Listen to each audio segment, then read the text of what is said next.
May gumagamit din naman pala ng hanging bridge. May dumaan nakita ko eh. Maigsi lang ang seawall nila, Moong Boulevard. Ayan oh.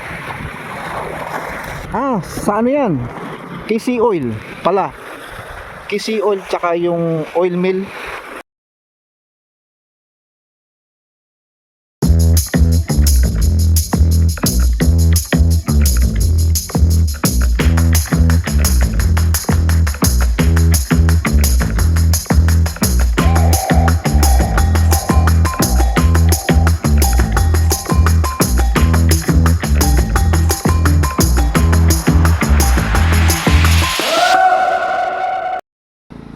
Nandito na ako sa Duhinob, Daco Bridge. Ganda lang. Ito yung ilog dito. Ayan yung kulay blue. Ano yan? Water line. Linis ng tubig oh. May isda sa ilalim oh.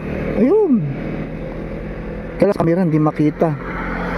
Tapos meron ng abang ng poste para sa widening ng tulay. Kasi ito, ano na yan manukan yan naka-widen na dyan yung highway. Ito pa yung kabilang side ng ilog. Ito puro saging. Nung huli kong punta rito, andito lang ako, yung kurbada dyan ng yung widening. Ano yan? Lipras, Manukan. Etong kabilang side, pagtawid mo, ito na ang area ng Duhinob Municipality of Roxas. Ang ganda puro mahogany. Dediretso muna ako sa sa sentro ng Roxas. Tignan ko kung makarating pa ako doon sa munisipyo ng Roxas. Yung battery kasi ng e-trike, hindi pa siya nagbabawas. 4 bar pa rin. 4 bars pa rin ang battery niya Pero pinakikiramdaman ko baka mamaya kasi bigla siya mag 3 bar. Hindi na bumalik sa 4 bar. Delikado. Update ko kayo sa susunod. Sakop to ng Irasan, Lower Irasan. Ayun puro rice field. Ganda Tabi lang siya ng highway. Ayan, ang papuntang Manukan. Ang papuntang Dipolog, ito. Tapos magmula dito sa pwesto ko, yung munisipyo ng Roxas, siguro mga 2 kilometers pa yan. Pero ang battery ko kasi hindi pa nagbabawas 5 bars pa rin ang battery ng e-trike. Kaya binabantayan ko mabuti, baka biglang magbawas ng isang bar, uuwi na ako kahit di ako makarating ng munisipyo ng Roxas. Ito na ako sa may tapat ng Union Cement. Ito ang planta ng Union Cement dito sa Zamboanga del Norte. Ayan, banda rito yan. Tapos sa kaliwa niya, banda rito, natatakpan na itong puno Yan naman ang fuel depot ni Sea Oil.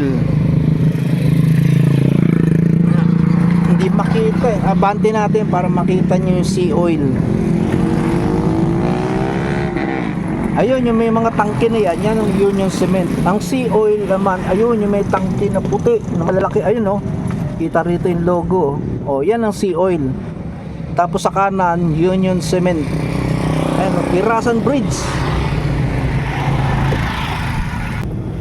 Dito na tayo sa may sentro ng Roxas. Approaching na ako malapit na ako sa munisipyo.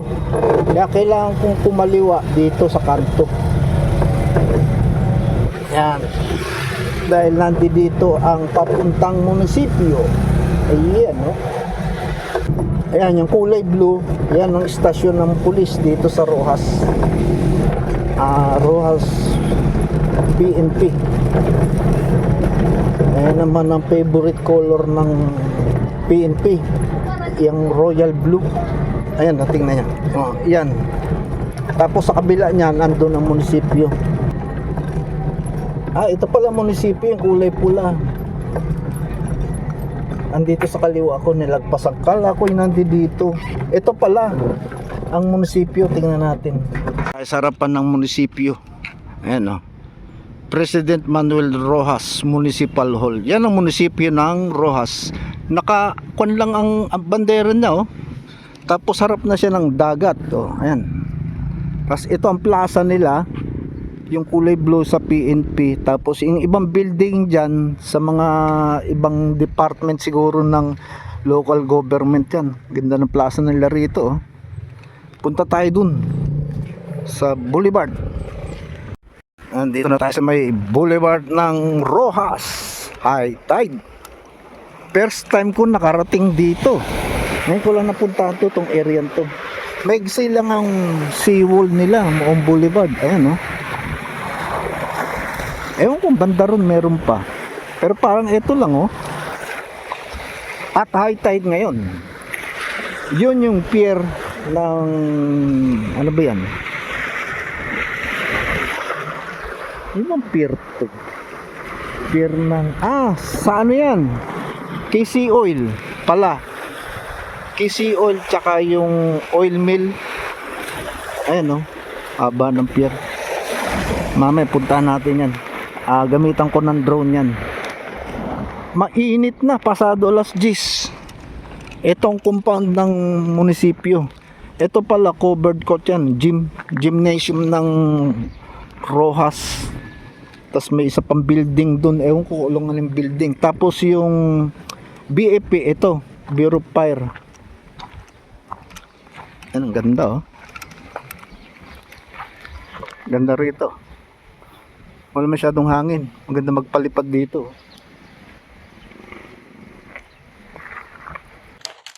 Videoan ko lang tong area ng compound ng municipality ng Rojas.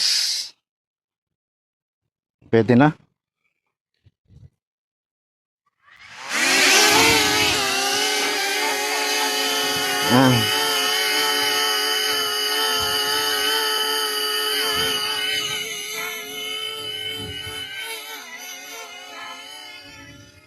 Nag-ano si Flip. Dito kasi pag tabing dagat ka mahangin. Kaya dapat ilayo mo kagad si Flip.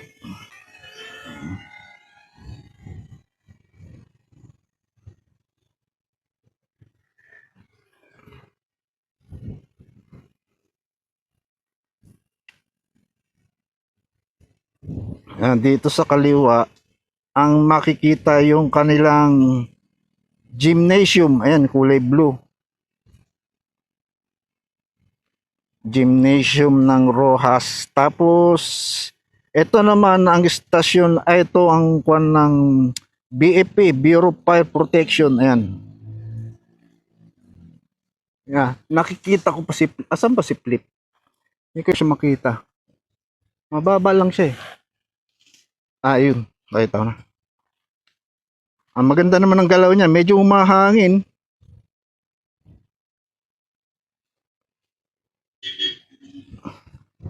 Tapos yung munisipyo, punta natin ang munisipyo.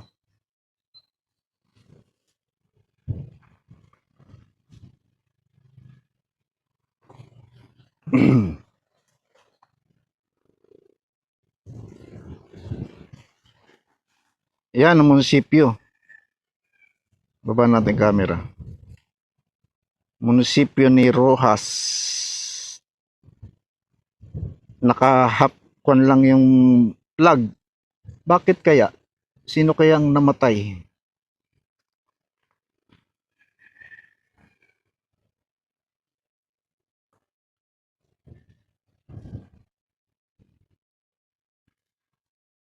Malayo pa naman siya sa puno, eh.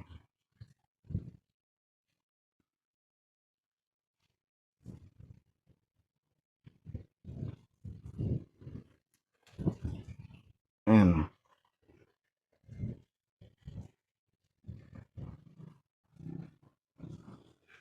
Municipal Hall ng Rojas. Tapos dito sa kaliwa ni Flip, sa likod niya, andito ang building ng PNP. Ayan. Yan ang PNP. Taas tayo. At maraming puno na matataas dito. Yan, kulay blue. Eh, saan ba yung mataas na puno? Ito mga pine tree. Ito mga Indian tree pala, matataas dito. Tapos abante tayo. Yung susunod naman, MDRR MO sa disaster. Yan ang building nila.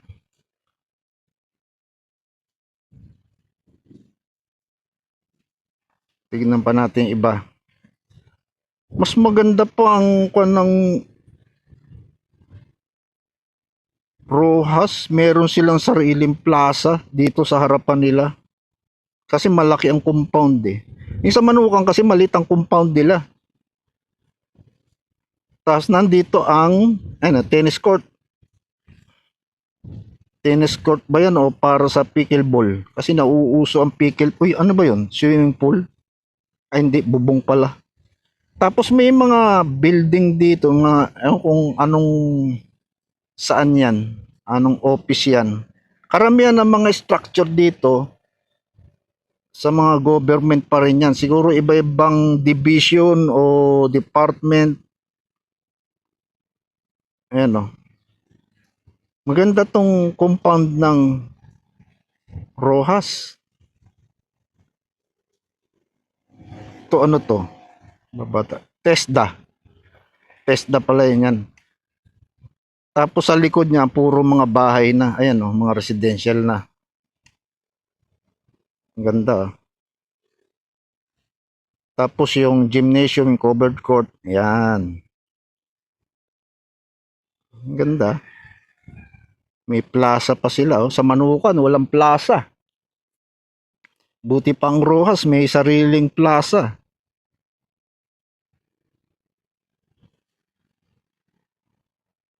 Bati tayo.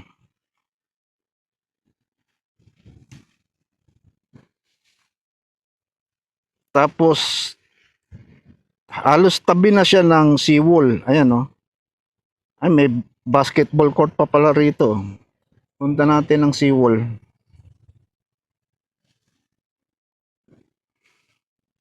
Ayan ang seawall. Ay, nakita ko na siya dito sa pwesto ko. Ibaba ko lang siya ng kaunti, masyado siya mataas. Naririnig ko nga siya dito sa pwesto ko. Kailangan kong tumayo kasi nakatalikod ako sa kanya. Kailangan nakaharap ako. Maiksi lang ang seawall nila dito, ay no?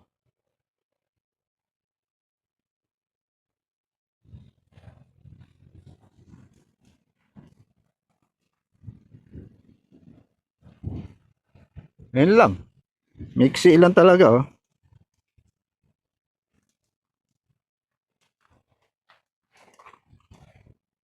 Tapos, ang mountain view niya, ayun.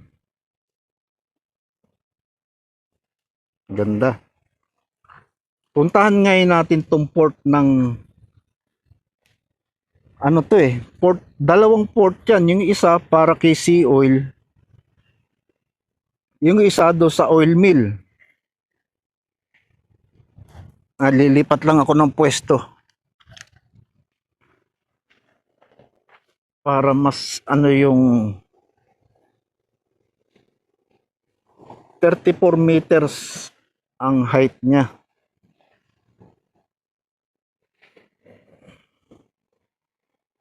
Ayan, river outlet to. Yung palang hanging bridge, naalala ko, pupuntahan ko yun. Hanggang dito na lang ang ano niya, oh, yung seawall. Hindi na tinuloy. Kasi ano na to, river outlet na yan eh. Puntahan natin ngayon ang pier. Sana walang restriction. Kung minsan kasi mga ganitong facilities, may restriction yan eh. Bagay lalabas naman dito sa remote ko eh, kung may restriction. Hindi ako makakatuloy.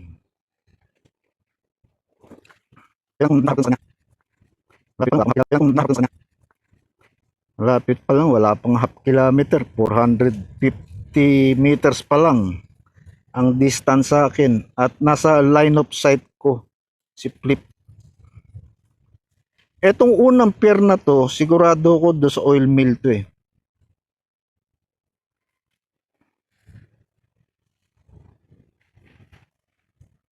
Bagal lang lipad ni Flip. Normal, hindi masyadong mahangin. Ano, nag-8 meters per second pa nga ang speed niya. Ayun, lumabas tayo rito.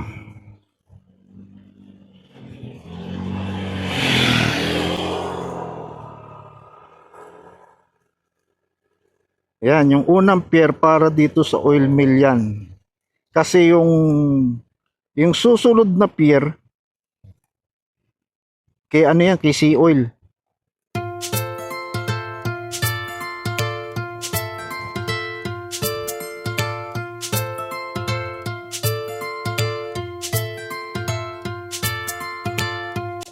One kilometer layo sa akin. Ayun, halos tapat na siya nung unang pier. Pero mababa lang siya, hindi ko na siya makita rito. Yan, yung pangalawang pier kay Sea Oil yan.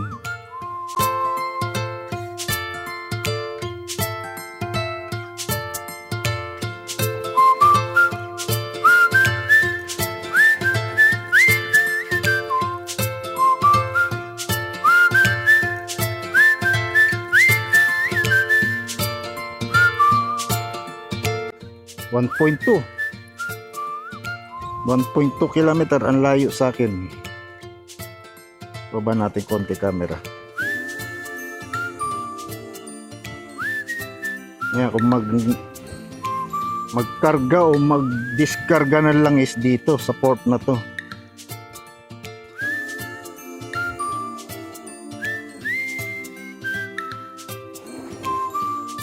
Yan. Ganda ng port ni Sea Oil, oh.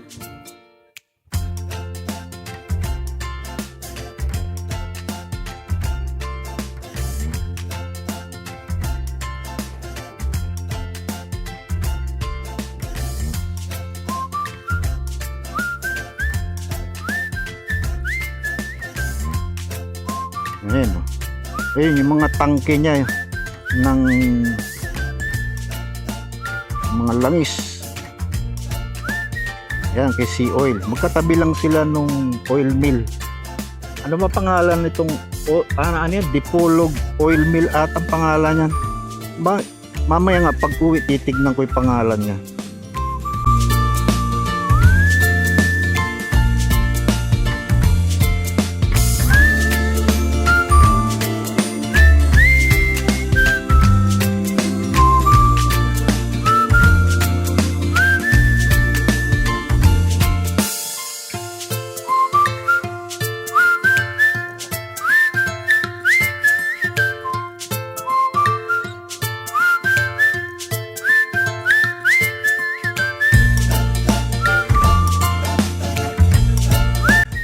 Sarap ng hangin dito sa tabing dagat.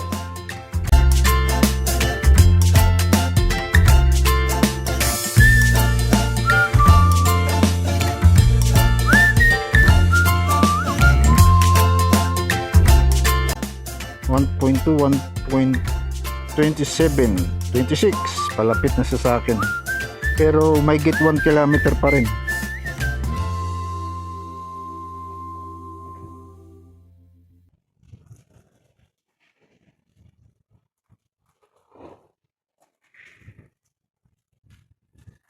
Tabihan natin itong mga seashore ng baybayin. Ano ba meron dito? Ito, may tangke rin pala dito ng ano. Sa ano to? Sa yung oil mill, oil refinery. Hindi yung oil na gasolina. Ano yung sa Copra. Bamba nga tayo, masyadong mababa eh. Masyadong mataas pala. Hindi masyadong mababa.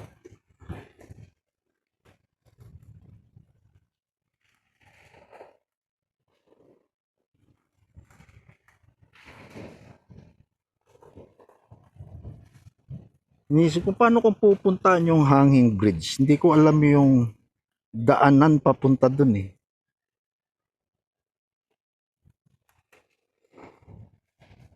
Ito yung mga local fisherman dito sa Rojas.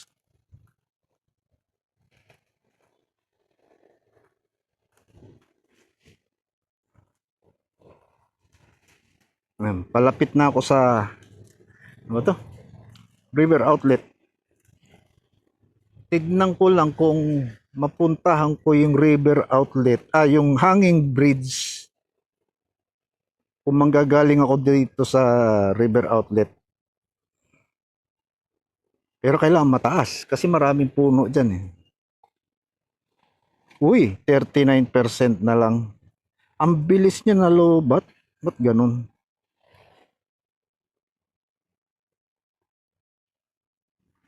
Ayun oh, yung hanging bridge. Ayun oh. Pwede ko pang punta. Maganda pa yung 38% pa lang ang battery ko at kulay green pa. Uy, nag-yellow ang signal ni RC, kailangan ko tumaas. Bakit? Natakpan ako ng mga puno. Balik. Kaya lapitan ko na lang yun. Maghahanap lang ako ng access ko.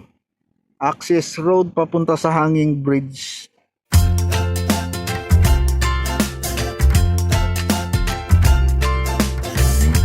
Sana ba si Flip? Hindi ko pa nakikita si Flip. Ang baba niya lang.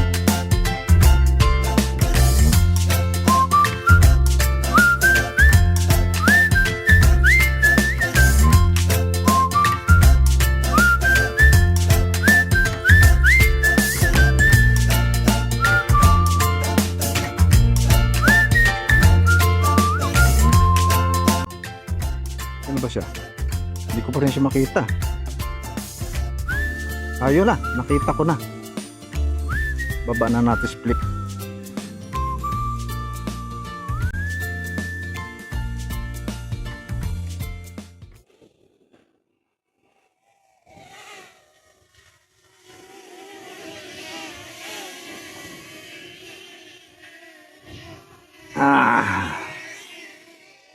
Hello, Flip.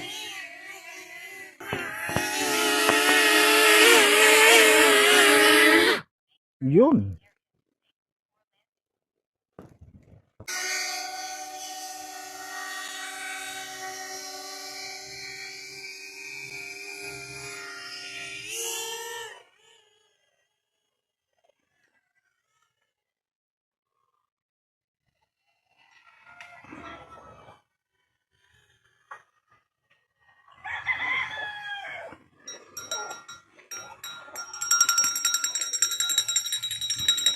Ayun yung tulay, yung highway. Yan. Malapit lang siya sa tulay.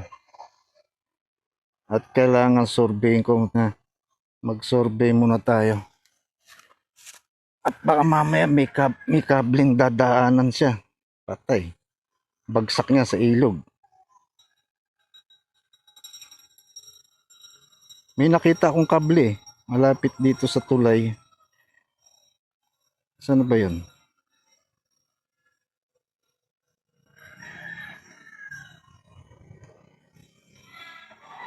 Nasa gilid siya. Atras natin si Flip. Atras baba.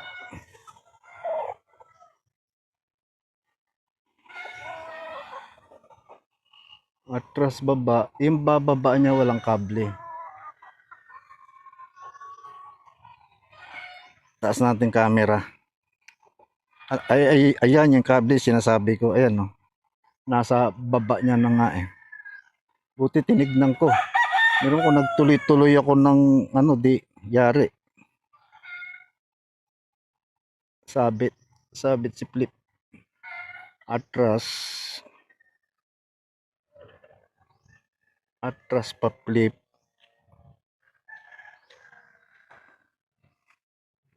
Ayun yung kable sa ilalim niya. At saan ba siya? Taas ko nga, hindi ko makita. Ayun. Malayo. Malayo pa siya. Yun. Malayo pa siya sa kable. Paling tayo rito. Yun, yung mismong tapat niya, walang kable.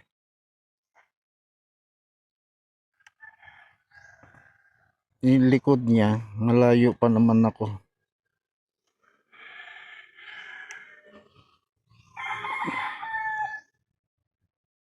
Wala. Doble ingat, doble ingat. Baka mabulaga ka na lang, may kable, hindi mo napapansin.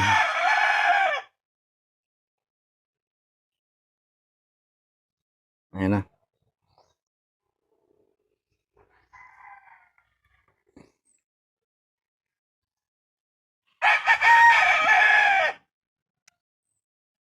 Baba pa. Oop.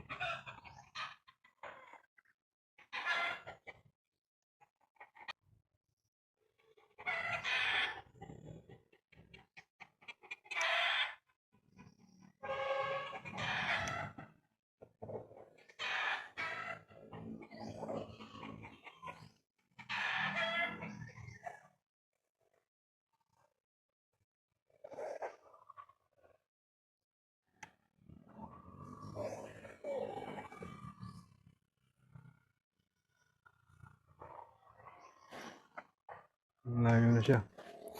Balik tayo. Pabalik naman tayo papunta sa highway.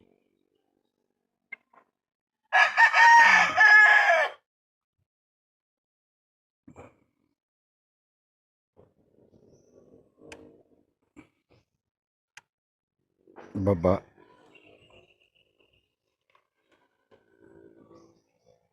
Walang kable sa baba niya.